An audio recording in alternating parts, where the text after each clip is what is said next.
What's the difference in the pro-life movement and the anti-abortion movement, and why is sometimes even legislation debated within? It's like yeah, yeah, go ahead. I'll just let you answer.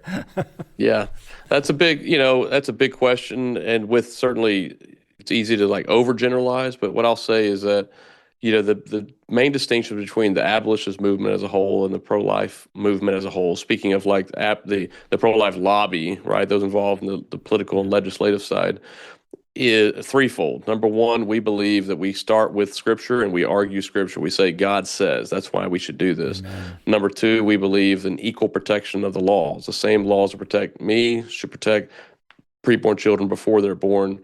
God calls that, loving our neighbor as ourselves, right? Justice without partiality, or equal justice under laws. What's written on the front of the Supreme Court building in D.C.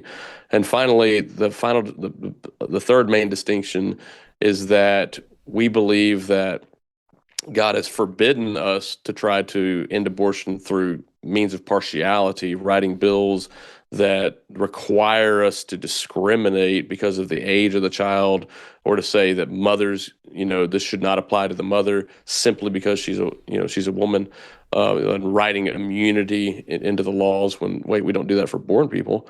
And then also we don't believe that we should, that God has given us very explicit command about how we're to abolish abortion, and that does not include regulating the who, what, when, where, why, and how of abortion, and just kind of treating it like healthcare or a business. No, we're to treat it as a crime, as murder, and so those are the main distinctions.